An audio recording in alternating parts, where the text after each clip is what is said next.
오늘은 감사하는 사람을 기뻐하신 예수님, 그런 주제로 말씀을 전하겠습니다. 감사하는 사람을 기뻐하신 예수님.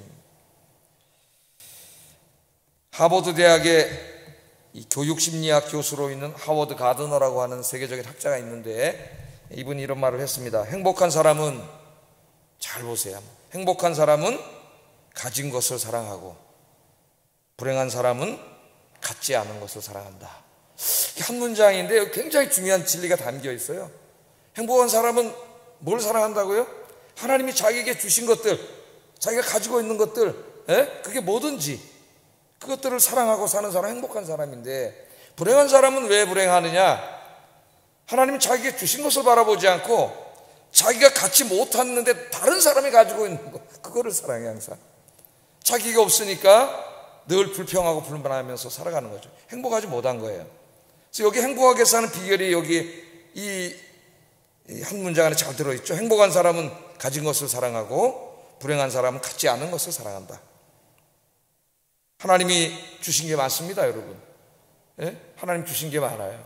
내게 없는 것, 그거 사랑해서 자꾸 그거 바라보다 원망하고 불평하고 이렇게 살지 말고, 하나님 주신 것 바라보면서 그거 사랑하고 감사하며 사시는 여러분 되기를 주의 이름으로 축복합니다.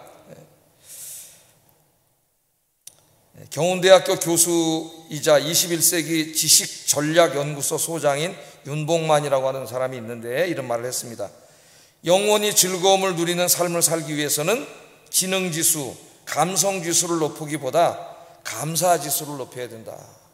여러분, 영원히 행복하게 살고 싶으면 지능지수를 높이고 감성지수를 높이고, 우리 그런 얘기를 많이 하는데 그게 아니라는 거예요. 정말 행복하게 살고 싶으면 어떤 지수를 높이라고요? 감사지수를 높여라 그랬어요. 감사하는 삶을 살라, 그렇게 얘기합니다. 그러면서 이런 얘기를 해요. 어떤 사람은 화려한 궁전 같은 집에 살면서도 삶이란 왜 이렇게 괴로운 것이냐고 불평 불만을 일삼는가 하면, 어떤 사람은 작은 집에서 사는 모습이 남아 감사하며 행복해하는 사람이 있다.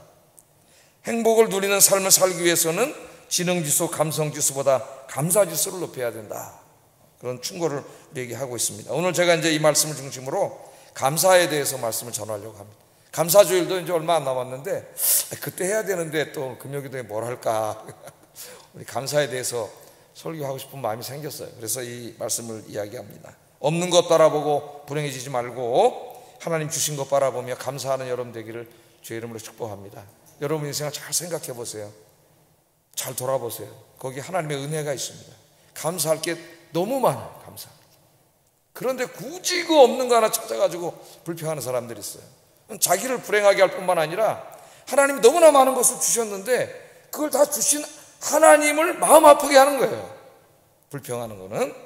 자, 오늘 본문은 유명한 말씀이죠. 예수님께서 10명의 문둥병자들을 치료해 주시는 이 기적 치유 이야기입니다. 기적 치유 이야기. 자, 누가복음을 우리가 이제 읽다 보면은요, 누가복음 9장 51절부터 이제 이렇게 사건이 전환되는데, 그동안 이제 갈릴리에서 예수님이 사역을 하시다가 누가복음 9장 51절을 기점으로 해서 이제 예루살렘으로 이렇게 올라가셔요. 그렇게 누가가 기록을 했어요. 그래서 누가복음 9장 51절부터 이제 예루살렘에 올라가셔서 십자가에서 죽으시는 것으로 누가복음은 그렇게 기록을 하고 있습니다. 그런데 이 9장 51절에서 예루살렘에 올라가기까지 누가복음을 읽어보면 총 5번의 기적을 행하셨어요. 그러니까 뭐 더 많이 행하셨겠지만은 누가는 5번의 기적 이야기를 기록합니다. 이 5번만. 누가는 이제 의사죠. 누가는 무슨 기적으로 병을 치료하는 사람이 아니라 과학으로 병을 치료하는 사람이에요. 예수님이 치료 이야기를 이제 쓰시는데, 제가 저기다 좀 정리를 해봤어요. 11장에서는 말 못하는 사람을 귀신을 쫓아내서 치유하시는 이야기가 있고, 또 그 다음 13장에 보면은 18년 동안 귀신에게 시달린 여자를, 몸이 다 오그라드는 그 여성을 해당해서 치유하시는 이야기가 있고, 또 14장에 보면은 수종병 든 사람을 치유하시는 이야기가 있습니다. 오늘 이제 17장 이야기는 문둥병 환자들 치유하는 이야기고, 또 18장에 보면 소경의 눈을 뜨게 하는 이야기, 5가지 기적 이야기가 나옵니다. 예수님이 갈릴리에서 예루살렘으로 가시면서 그 병이 있다고 하는 것은, 귀신이 들렸다고 하는 것은 굉장히 불행한 사람들이죠. 근데 그 사람들을 만나서 주님이 그 병을 치료해 주시고 행복한 삶을 이제 회복시켜 주시는 그런 이야기들이에요. 그 중에서 오늘 우리가 읽은 이야기는 4번째 기적 이야기로 이 문둥병 환자들을 치료해 주시는 그런 이야기입니다. 자, 각각의 기적 이야기를 살펴보면은 누가는 그 치유, 예수님의 치유 자체를 강조하기보다는 치유 이후에 뒤따라오는 예수님의 메시지, 가르침의 강조점을 두고 설교를 합니다. 그 사람들은 자꾸 그 치유 자체, 기적 자체, 거기만 자꾸 관심을 가지려고 하는데, 누가복음을 읽어보면은 그 기적을 통해서 예수님이 하시고자 하시는 메시지가 뭔가, 주시는 메시지가 뭔가, 거기에 관심을 가져요. 오늘 본문을 통해서는 뭐 여러 가지 주제로 우리가 설교를 할 수 있습니다. 제가 설교할 때 예수님께 도움을 청하는 기도의 중요성이라든가, 뭐 믿음이라든가, 치유라든가, 또 예수님의 사랑이라든가 여러 가지 주제로 우리가 적용해서 설교할 수 있으나, 오늘은 제가 이제 감사에다가 초점을 맞춰서 설교를 하려고 해요. 감사. 자, 예수님이 사마리아와 갈릴리 접경지대를 통해서 예루살렘으로 가고 있을 때 10명의 나병 환자들을 만났습니다. 10명의 나병 환자들을 만났는데, 그들은 예수님께 가까이 오지 못하고 멀리 서서 예수님께 도움을 청하는 것으로 오늘 본문에 기록이 되어 있어요. 11절 13절 한번 읽어봅니다. 시작.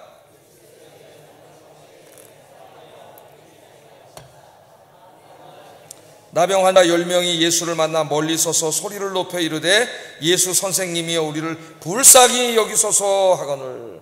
그러니까 우리 이제 구약 성경을 읽어보면 나병에 걸리면은 공동체로부터 이제 분리되죠. 자기 집에서도 못 살고 성에서도 못 살고 마을 사람들과도 못 살고 이제 떨어져서 외진 곳에 가서 거기서 살다가 죽어야 돼요. 그 당시에는 이제 불치병이죠. 나병이.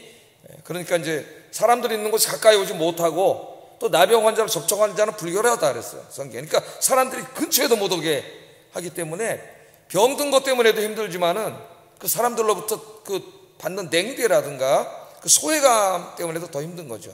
오늘 이제 그렇게 해서 살고 이제 죽을 날만 기다리면서 몸은 자꾸 망가지고 이제 그렇게 살고 있는 어느 날 자기 동네에 예수님이 지나가신다는 얘기를 듣게 됐습니다. 근데 뭐 이미 예수님에 대해서는 소문을 너무 많이 들었죠.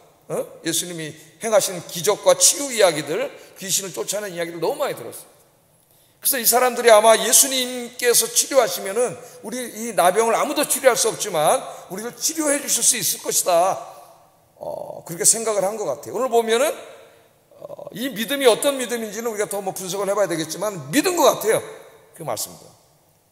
그래서 오늘 예수님이 지나가실 때 가까이 오지는 못하고 나병이 있기 때문에 멀리 서가지고 큰 소리로 예수님께 도움을 청하는 거예요. 얼마나 간절하게 도움을 청했겠어요, 여러분.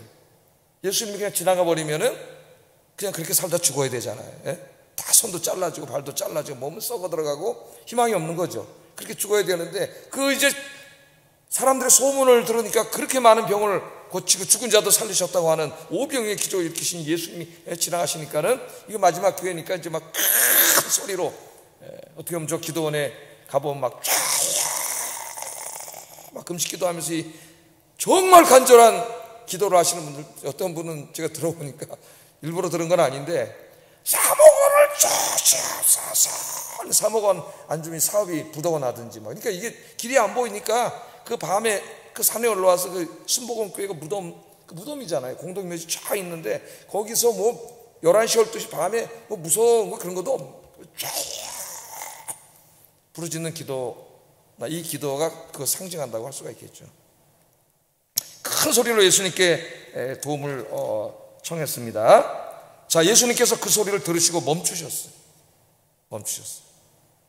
그리고 이렇게 말씀을 하십니다. 14절에 보시고 이르시되 가서 제사장들에게 너희 몸을 보이라. 네 병이 나을지어다 이렇게 말씀하지 않고 네 몸을 제사장에게 보이라 그렇게 말씀을 하셔요. 그러니까 왜 그렇게 말씀을 하셨을까요? 우리 새벽기도 때 다 공부했죠. 레위기 공부할 때에 문둥병에 걸려서 만약에 그 병이 치유가 되면은 누구에게 가야 돼요? 제사장에게 찾아가서 그 병이 낫는지 안 낫는지 점검을 받아야 됩니다. 점검을 받아서 제사장이 낫다고 이야기하면은 다시 자기 고향으로 돌아갈 수가 있었어요. 이게 이제 성경에 다 나오잖아요. 예?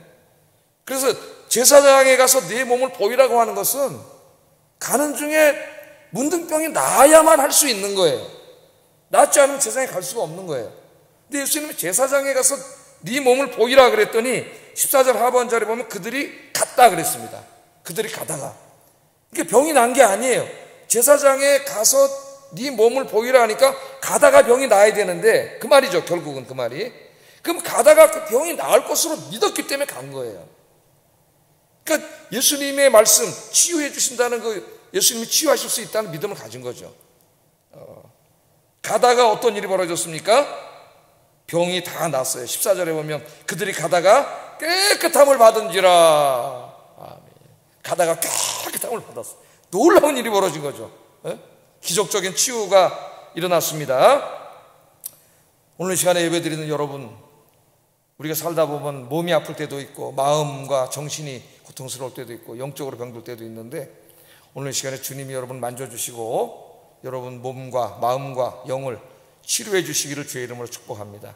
우리가 기적 이야기를 읽을 때, 제가 이제 주일날 성경의 기적 이야기를 적용해서 이제 적용하는 방법으로 설교를 하려고 하는데, 그 1차적인 성경 읽기는 그냥 읽으면 돼요. 실존적인 해석 방법이에요.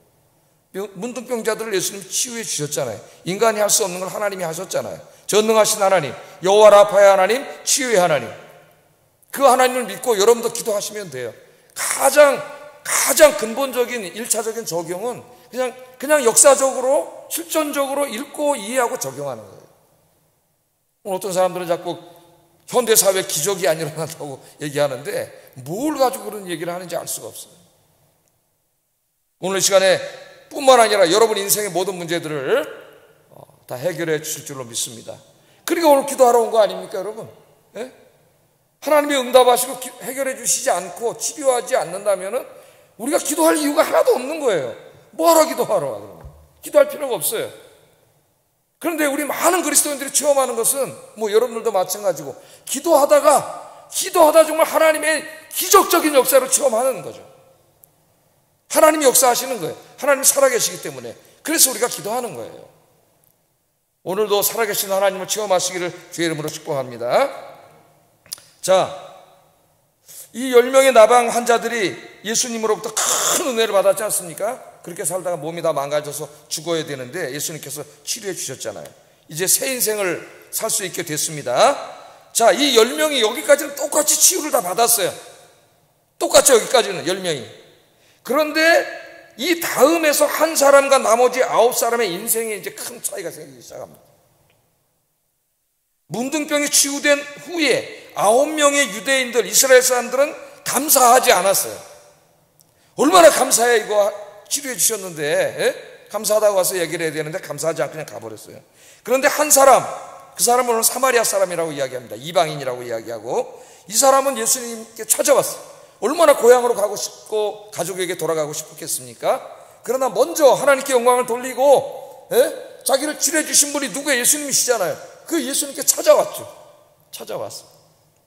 감사했습니다. 여기 보면은 하나님의 은혜로 살아가면서도 두 부류의 사람들이 나뉘어져요. 감사할 줄 아는 사람이 있고 감사를 모르는 사람이 있어요. 오늘 성경 말씀이 그것을 우리에게 보여줍니다. 여러분 감사하십니까? 늘 불평불만이 넘치세요? 감사하세요? 멕시코의 어떤 동네에 보면은 한쪽에서는 온천이 나오고 한쪽에서는 찬물 냉수가 나오는 데가 있대요. 동네 그 산에. 저는 안 가봐서 우리가 글을 읽어보니까, 그래서 이제 그 관광객이 지나가다가 보니까 동네 아낙네들이 와가지고 뜨거운 온천물에다가 빨래를 다 깨끗이 해가지고 냉탕에 들어가서 그걸 다 헹궈가지고 이렇게 가더라는 거예요. 그래서 관광객이 안내원에게 이렇게 얘기했답니다. 야, 여기 있는 부인들은 참 너무나 좋겠습니다. 뜨거운 물이 자동으로 나와, 찬물도 자동으로 나와, 이렇게 빨래 다 해가지고 하니까 얼마나 하나님께 감사할까요? 그랬더니 안내원이 하는 말이, 감사요? 감사 전혀 안 합니다. 불평합니다. 뭘 불평합니까? 그랬더니 이왕이면 비누까지 주시지, 비누가 없다고 불평을 한다는 거예요. 비누가. 인간이에요. 감사하지 못하는. 오늘 한 사람은 감사했는데 무려 9대1입니다. 9대1. 여러분 10명 중에 그 하나님의 은혜를 깨닫고 정말 감사하는 사람 한 명이야. 나머지 9명은 감사를 몰라. 자기가 잘나서 그렇게 된 줄 알아요. 아마 우연히 됐다 이렇게 생각했는지 감사할 줄 몰라요. 자, 감사할 줄 모르는 사람과 감사하는 사람, 15절 16절 한번 읽어보겠습니다. 시작.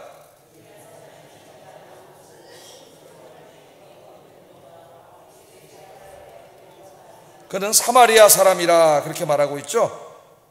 예수님은 감사하는 사마리아인을 기뻐하십니다. 이걸 잘 아셔야 돼요. 은혜를 깨닫고 감사하는 사람을 기뻐하셔요. 그리고 이제 그까지 나병 정도가 아니라 영적인 나병을 치료해 주시는 더 크고 고귀하고 궁극적인 축복을 이 사람에게 줍니다. 그러나 감사할 줄 모르는 9명의 유대인들에게 진노하셨어요. 17절 18절 한번 읽어보겠습니다. 시작.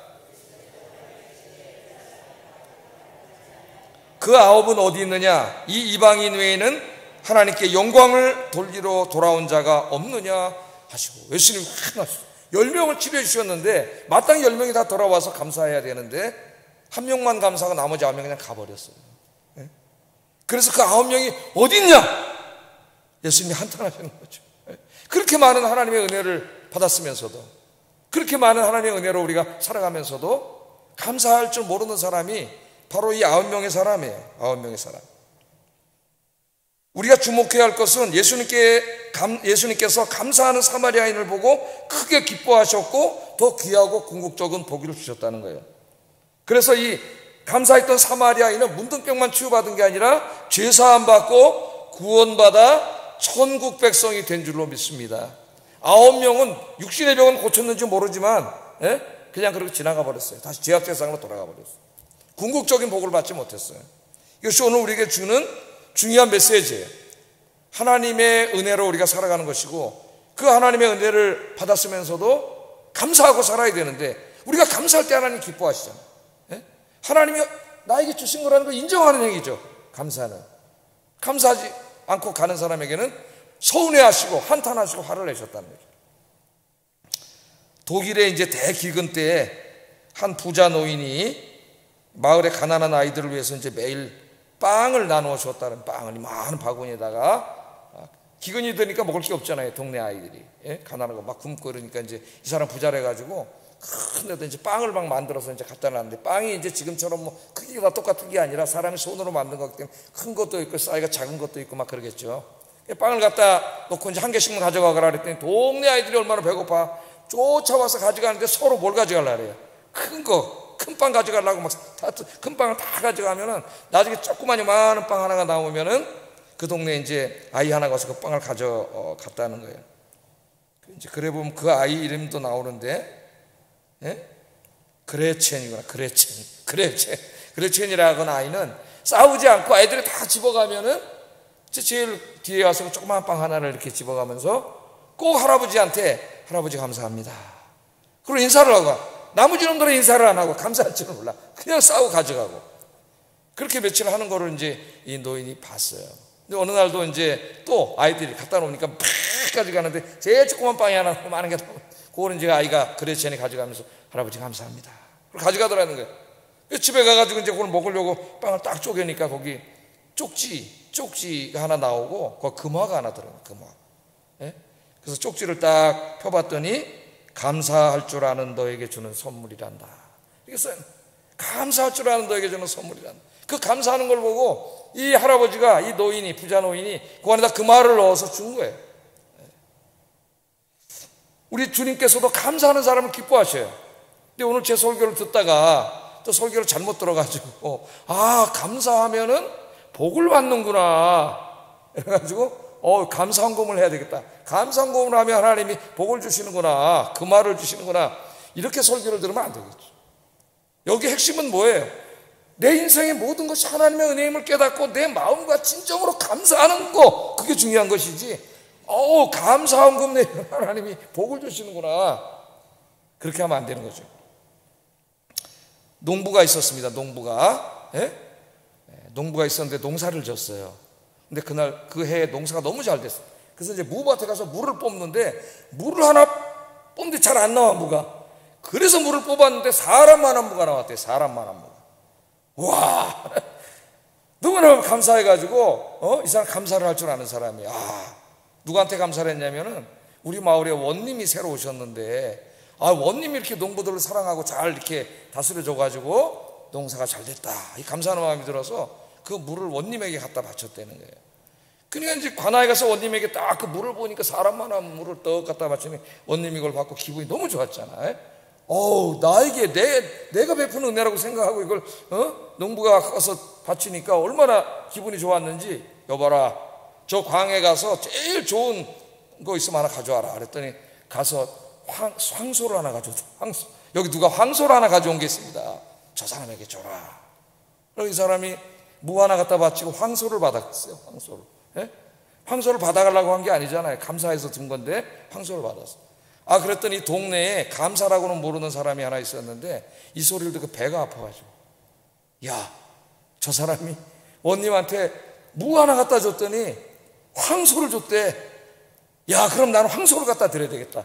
황소를 갖다 주면 큰 땅덩어리를 하나 주시겠지. 그래가지고 이제 원님한테 찾아가서 또 원님의 은혜로 이게 감사해서 준 게 아니라 이제 돈 내고 돈 먹게 하려고 준 거죠. 황소를 딱 갖다 이제 바쳤더니 원님이 또 너무 기뻤어요. 에? 내 은혜를 알고 이걸 가져왔거나, 여봐라, 광에 가서 제일 좋은 거 하나가 저 사람에게 줘라. 그랬더니 관아가 딱 가서 보니까 아까 그 농부가 가져왔던 무가 있습니다. 저 사람에게 무를 줘라. 그랬더니, 웃기는 이야기지만은 우리가 하나님 앞에 하는 그 감사 행위가, 내가 이 감사를 하면, 감사 헌금을 하면 하나님 나에게 뭘 주시겠지. 예? 그 투기하는 거지, 투자. 그게 아니라 오늘 여기 핵심은 뭐예요? 하나님이 나에게 베풀어 주신 은혜를 깊이 깨닫고 내 인생의 모든 일들이 다 하나님의 은혜를 깊이 깨닫는 그 마음에서 우러나오는 바로 그 감사를 말하는 거예요. 감사. 그러니까 깊은 신앙 속에서만 이 감사가 나오는 겁니다. 감사하는 신앙은 사실은 가장 성숙한 신앙이네요. 하나님의 은혜를 깊이 깨닫는 이런 감사가 넘치기를 주의 이름으로 축복합니다. 하나님이 우리에게 베풀어 주신 은혜가 너무나 많습니다. 내 삶의 모든 것이 다 하나님의 은혜예요. 그래서 이 사도 바울은 이렇게 얘기했죠. 데살로니가전서 5장 17절에 한번 읽어보겠습니다. 시작.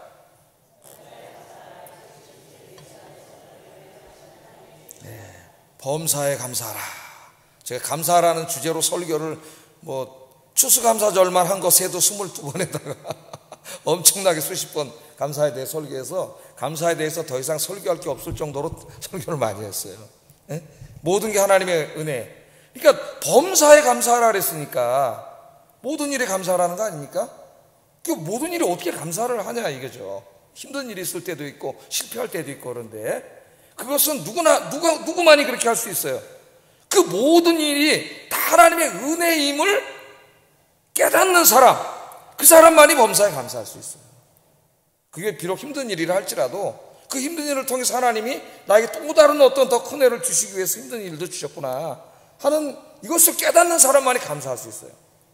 그래서 감사에 대해서 여러 가지 얘기를 많이 했는데 세 가지만 오늘 이 시간에 좀 감사하고 살았으면 좋겠다. 제가 세 가지로 줄여가지고 오늘 첫째는 살아있음에 감사하라. 눈 좀 만져보세요. 살아있으시잖아요. 예? 살아있음에 감사하라. 살아있음에. 오늘도 살아서 푸른 하늘을 보고 맑은 공기를 마시고 이렇게 금요기도에 와서 예배할 수 있음에 감사할 수 있기를 주의 이름으로 축복합니다. 살아있는 게 은혜예요.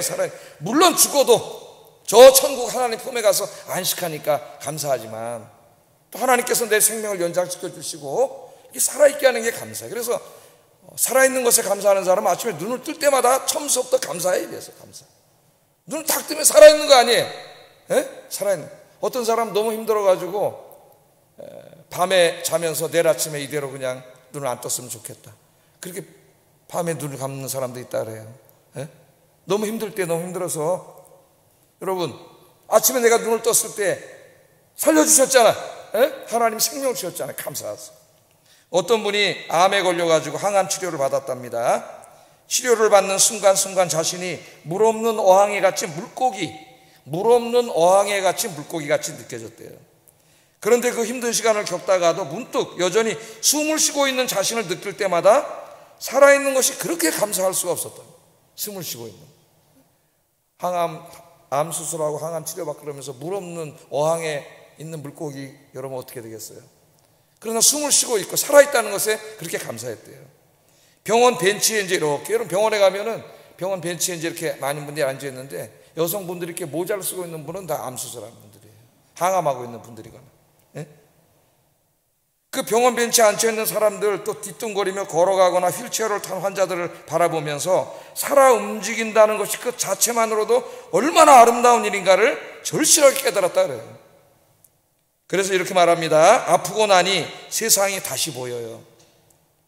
기어가는 벌레 하나도 너무 소중하고 그 생명력이 무척이나 부러워요. 살아있다는 것이 얼마나 소중한지 이제 알겠어요. 그렇게 얘기를 합니다. 이분은 고통스럽기만 한 암 치료 과정을 거치면서 오히려 감사함을 배우고 행복함을 느꼈다고 합니다.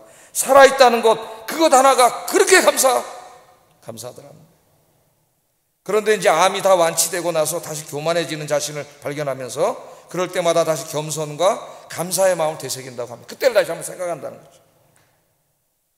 암으로 투병하던 시인 이혜인 수녀는 항암 치료, 방사선 치료를 받고 한동안 불안과 우울에 빠졌다 그래요. 불안과 우울. 그러니까 아프보지 않은 사람은 잘 몰라요, 그 마음을. 그러니까 우리 함부로 얘기하면 안 돼. 불안과 우울에 빠졌다 그래요. 그러던 어느 날 이 이혜인 수녀가 중요한 것을 깨달았다고 합니다. 그 자신의 수필집인 꽃이 지고 나면 잎이 보이듯이, 이런 책이 있어요. 그 제목에 내가 감동을 받아서 샀습니다. 꽃이 지고 나면 잎이 보이듯이. 사람들은 꽃만 보잖아요. 꽃이 피었을 때는 잎을 보지 않아. 그러나 그 나무의 핵심 중심은 이파리겠거든. 근데 꽃이 지면 비로소 잎이 보이는 거예요. 더 중요한 본질이 보이는 거죠. 본질.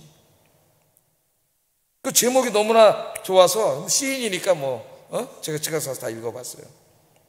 이렇게 말을 하더라고요. 오늘 이 시간은 내 남은 생애의 첫날이고 어제 죽어간 어떤 사람이 그토록 살고 싶어 하던 내일이다. 오늘 이 시간은 내 남은 인생의 첫날이에요. 가장 젊은 날이에요. 여러분, 남은 인생의 첫날이고 어제 죽어가던 사람이 그렇게 갈망하던 내일이 그날을 살고 있는 거예요. 어제 죽었던 분이 내일 살았으면 그 갈망하던 그날을 우리가 살고 있다는 거죠. 그래서 이혜인 수녀는 이때부터는 이제 뭘 달라고 하는 청원 기도보다는 받은 것에 대한 감사 기도를 더 많이 한답니다. 감사 기도를 많이 했어요. 뭘 자꾸 달라고만 그러지 말고, 이미 주신 게 많은데 감사 기도를 많이 했어요. 두 번째는, 첫째는 살아있음에 감사하는 거예요. 그럼 살아있으면 살아있잖아. 그건 그냥 감사한 거지. 모든 게 감사한 거지. 살아있으면.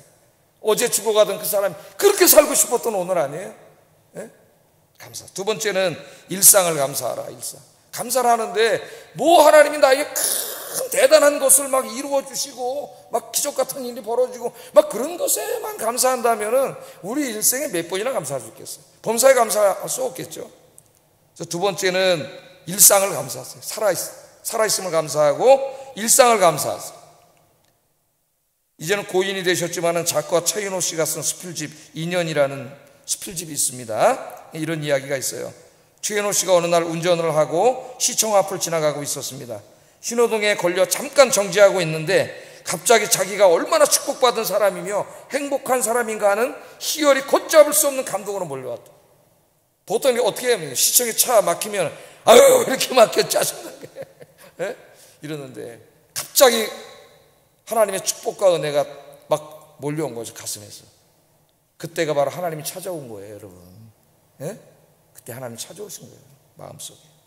그는 이렇게 외쳤습니다. 하나님 감사합니다. 운전하다 감사합니다.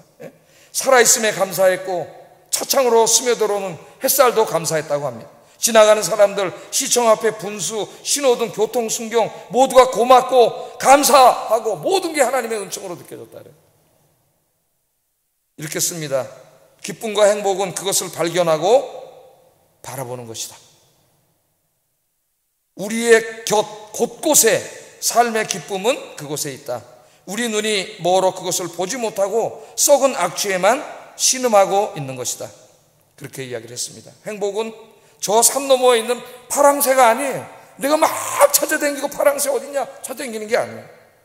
여러분, 행복은 항상 이미 여러분 곁에 있어요. 하나님이 함께 계시잖아요. 행복한 사람은 그것을 바라보는 눈을 가진 사람이고 불행한 사람은 그것을 보지 못하는 눈뜬 장님이라고 하는 차이가 있을 뿐입니다. 이 최인호 씨는 그날 운전 중에 하나님이 그 눈뜬 장님의 눈을 확 열어준 거지. 하나님의 은총이 찾아온 거예요. 그러니까 삶의 모든 것들이 감사한 거예요, 일상이. 제가 작년에 좀 힘들 때 전 몰랐습니다. 60년 동안 하나님 안에서 편안하게 살아오고 새벽에 와서 설교하고 기도할 때 그렇게 마음이 평안할 수가 없고 기쁘고 그렇게 살아왔는데 어느 날 갑자기 그게 무너져 버렸어요. 깜짝 놀랐어요. 이해를 할 수 없는 일이 벌어지는데 깜짝 놀랐습니다. 여러 가지 하나님 깨닫게 하셨지만은 그 중에 가장 큰 깨달음이 뭐냐면 이 모든 일상이 하나님의 은혜였구나. 그걸 깨달았어요. 그 모든 일상이 하나님의 은혜였는데 목사가 그거를 미처 모르는 거지. 내가 편안할 수 있고 설교할 수 있고 기도할 수 있고 이렇게 그냥 살아갈 수 있는 일상이 이게 하나님의 은혜예요. 하나님을 잠깐 걷어가면 살 수가 없는 거예요. 우리 인간은.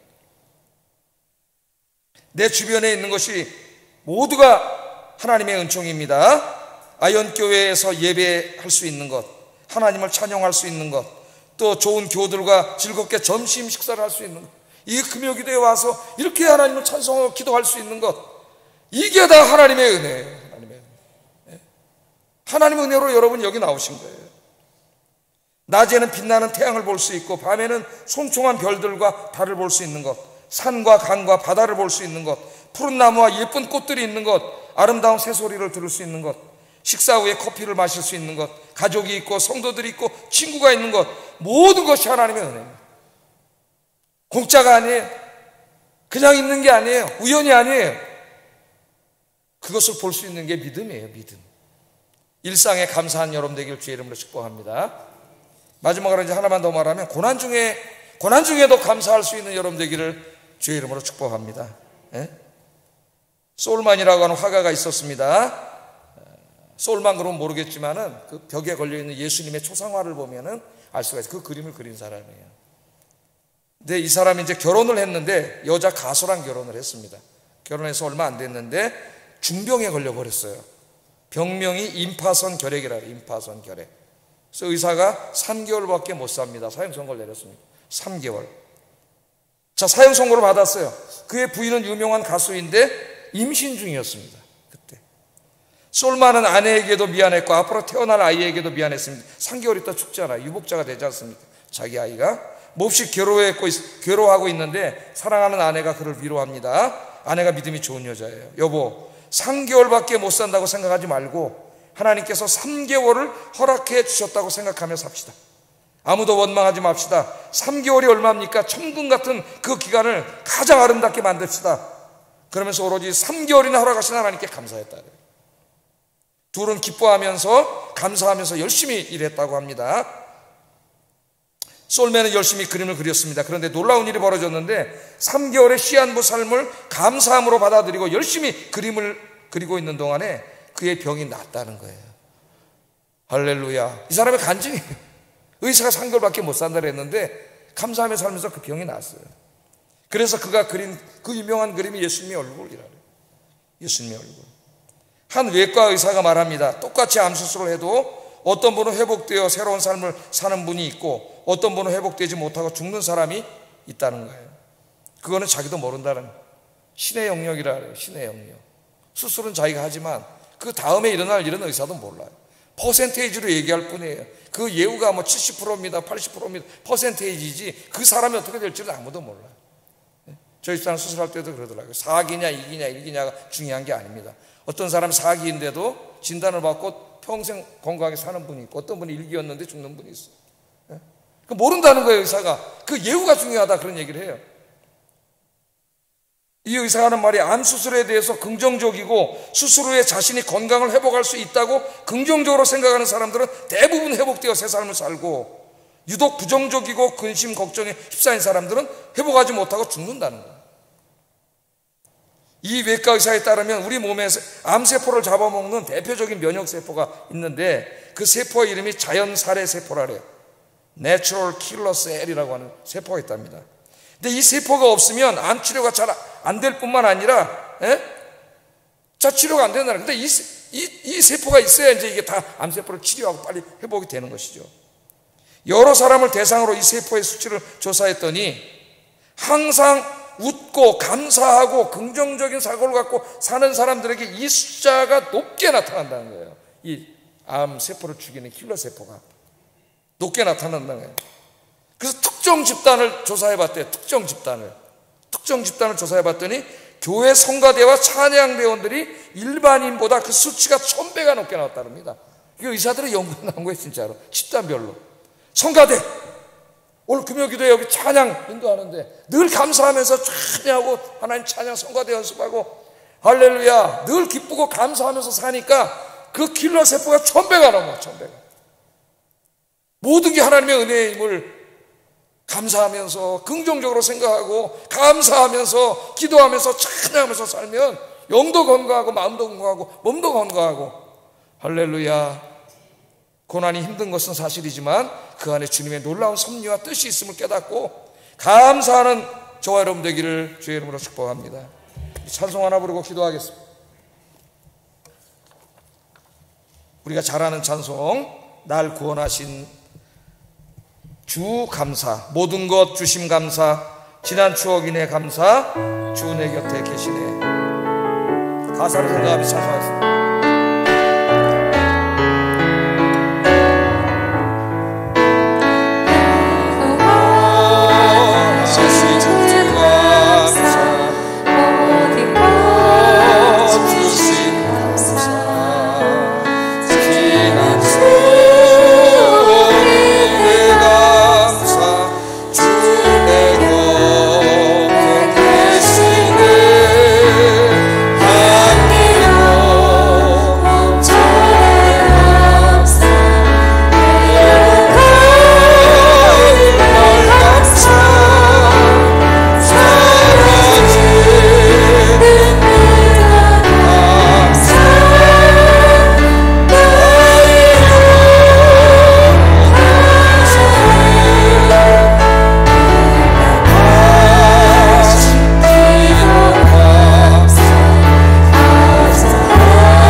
할렐루야. 말씀을 생각하면서 기도하겠습니다. 우리 인생의 모든 것이 다 하나님의 은혜입니다. 사마리아 사람처럼 하나님의 은혜를 기억하며 감사하는 삶을 살게 하소서. 나의 삶의 모든 것이 하나님의 은혜임을 알고 살아있음에 감사하고 일상의 모든 일들에 감사하고 고난 중에도 감사하는 삶을 살게 하소서. 기도하겠습니다.